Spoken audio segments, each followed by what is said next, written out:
I'm thinking that I'll give the rating, as far as the set design and as far as the imagery, I think it's going to be really beautiful. So I'll probably get that like a B plus.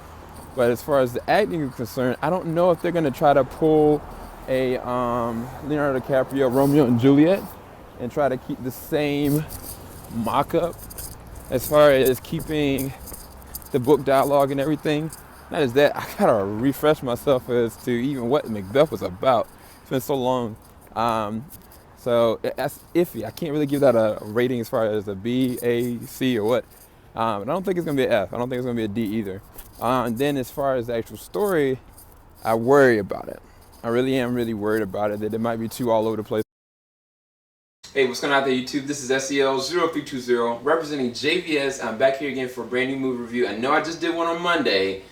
That was actually a really great movie. I was surprised by Chris Hemsworth's performance into the heart of the sea, the Moby Dick story, but I'm back again for another advanced screening for the movie Macbeth, starring Michael Fassbender, Marion Cotillard, Sean Harris. And those, honestly, are just the main notable names. Now, you saw in the beginning of this video, I kind of had a prediction what I thought the movie would go. But I had some worries, and the crazy thing about my prediction, and I kind of just showed you a snippet of it, you can go to the description bar below to see the whole entire prediction, is that I worried about the dialogue, and I worried about the presence of the actual story and how it would actually go. I really couldn't predict how it could go. I just knew that the performances were really going to be really good. And might I add, this is very true. Now, this is the part of this review that I think I've never said this before, is that in the movie when I was watching it, people were leaving. People were just getting up and leaving out of the theater. There was no applause at the end of this movie. Most of the entire movie was in a Shakespearean dialect art form, in the sense that when they were speaking, when actions were happening, they were using the same kind of enunciations for each kind of set per the lines of the actual play / book, whatever you want to call it. Now, given all these facts, right, people leaving and the way the dialogue was and the fact that nobody clapped at the end of the movie, was this a good movie to me? Yes, absolutely it was. I'm going to get so much flack from it. And even some of y'all that are watching right now, y'all are probably like, really? I watched this movie and I thought it was garbage. I watched this movie and I thought, what the heck am I watching? This is not what I expected. This is not what I wanted. And I'm fine with that, okay? What y'all don't know about me is that I love the art form of theater. I love the art form of film in general. Like, I'm always going to look at something and see the deeper meaning in it. And for this movie, there's a lot of great things about it. And I'm going to go ahead and dissect it. So from the art standpoint of it, the stage presence of theater was always there, okay? From the point where you see the first battle sequence with Mike Fassbender, he's out on the field of Scotland, and they're just going at it, really gritty, really dark, you know. There's this point where it kind of goes in slow motion, but then it goes and rifts back to him looking at these central 4 people that are in the atmosphere, and you're thinking it's the only 3 people, and then it goes back to 4, and you're like, what in the world is going on? And then you realize that these are these specific entities that are going to change the rest of his life. And the way that they shot it, as well as also all the performances as far as how they're allowing things to go through, it was actually done and executed very well. Specifically the locations, there was really no real CG. A lot of this was all smoke and mirrors, and even like the way that they had most of the set pieces, they were catered to the movement of how the actors would even go out. Even there was a sequence where there was somebody being burned alive, right? And the way that they kind of treated it, I don't think that I've ever seen it like that. As well as the first thing I saw was a child dead. Like literally dead, you literally see it, and this is a very violent movie. There's a lot of things that are happening that, like, it's going to be hard to digest on a lot of different ways and a lot of different reasons. But as far as the set pieces, as far as the look of it, the scope of it is very vast, and they go there with it, especially when you start to see Macbeth slip into madness that is inevitable for the character specifically. Excuse me for a second because I believe that somebody is at my door. I want to let them in. But I'm back. As far as the way that they executed the set pieces, also the score was not like something that was so notable that kind of like had extra presence of it or even changed the flow of it. It just kind of naturally meshed with everything that was going on with the dialogue. Matter of fact, if I had to be honest with you, the directing and the pacing of how they used the dialogue in such a way that this came out in Shakespearean dialect, like you're really reading it word for word, but in some kind of way they were able to do it that the actions met up with the way that things were being said. You know what I'm saying? And I don't know how to describe it any other way than that. I didn't know how they were able to do this. Because I was thinking to myself, I was like, the play Macbeth, like, you know, I've seen it acted in theater, and I was worried that they were going to kind of do that. But for the director to go there and actually have the guts to make the dialect work in rifting of how it had to go with the pacing, specifically though is the actors. And so that's why I'm going to segue into the acting.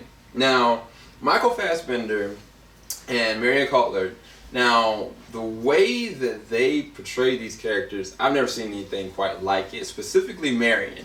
There's a sequence where she's kind of at this church, and this is kind of around the third or second act, or midway in between, and she's kind of looking in the distance, and she's kind of looking at the camera, and she's going off on this long tangent of her perspective of everything that's happened and her actions and how they've caused this and that. And if you don't understand Shakespeare, or if you don't like to hear it, or it just totally bores you out, this is not the movie for you. But if you watch the way that she goes through this dialogue performance, and then all of a sudden you start to see her tears fall. Now I've seen like people have tears fall, you know, and then they start kind of shaking up, and then they just weep, you know. She was allowing tears to continuously fall. I'd never seen anything like that.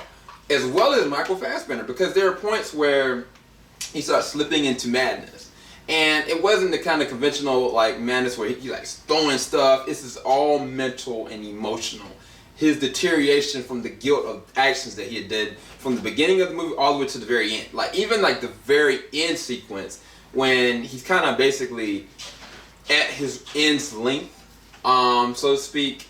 Like you're looking at it and you're like, man, this is something that he didn't even understand what he was really doing in his right mind, but yet he's still trying to stick to his guns. And I mean, I commend Michael Fassbender for his performance, because regardless of the fact of you're being able to understand his dialect, there's too much going on for you to even enjoy the performance. You can look and see how he's doing it and know that the artistry behind taking a character, dissecting it through the work that is Macbeth, as well as making something come to life while doing the dialect. That takes, I don't even know how he would even prepare for something like that. That's the whole thing. So both of them did an amazing job. Even Sean Harris that played Macduff in this one, he did an excellent job. Some of the sequences he had, some of the most emotionally cheering things that kind of hit me in this one. There were a couple other actors in this one, but specifically him, like he did a really good job for what was given to him. But the story is really just straightforward. If you know the story of Macbeth, which I don't want to spoil it here, but basically a man that comes into power that suffers due to ambition, greed, and I guess a hidden prophecy that he didn't know how it was going to be maintained or fulfilled. All he knew is to attain it by himself. And that's where it comes into the human element of us wanting to achieve a goal. And by any means necessary, what do we lose in the process of that? And in this instance, in this movie, he slips into madness. He loses himself.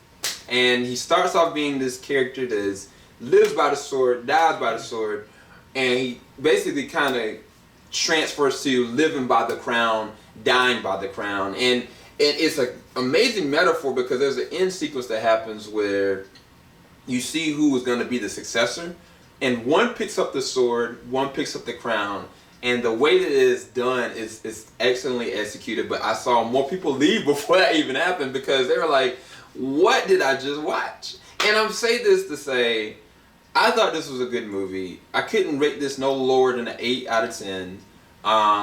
The problem is that I cannot recommend this to normal conventional audience. Moviegoers that just really want to see this story transferred into normal modern day standpoint so they can understand and perceive it, this was not catered to them. The director that directed this, and the director's name is Justin Kurzel. Hopefully I pronounced that correctly.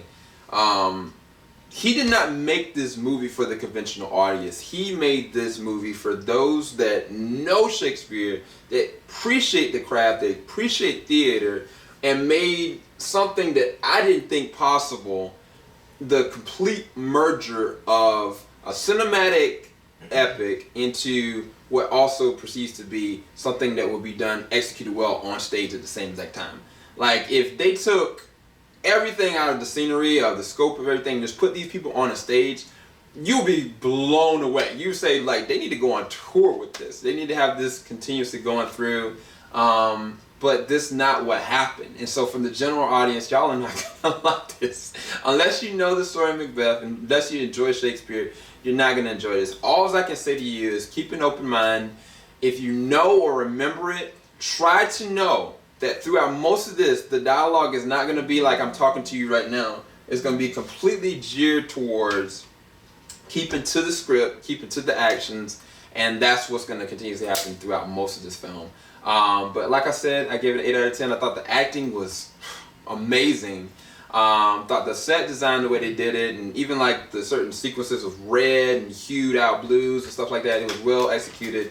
And specifically the story, they stayed true to what the book Macbeth was. And I hadn't read it for years. It's making me actually want to potentially go back and read it. Hopefully you enjoyed this review for Macbeth, and leave your comments in the comment section below. If you do go and watch it, like I said, keep all the things that I told you in mind. There's a strong chance you don't know the art, you're not going to enjoy this. But for those that did, let me know in the comment section below. Leave a like if you enjoyed my review for this. Y'all have a blessed night. JVS, we out.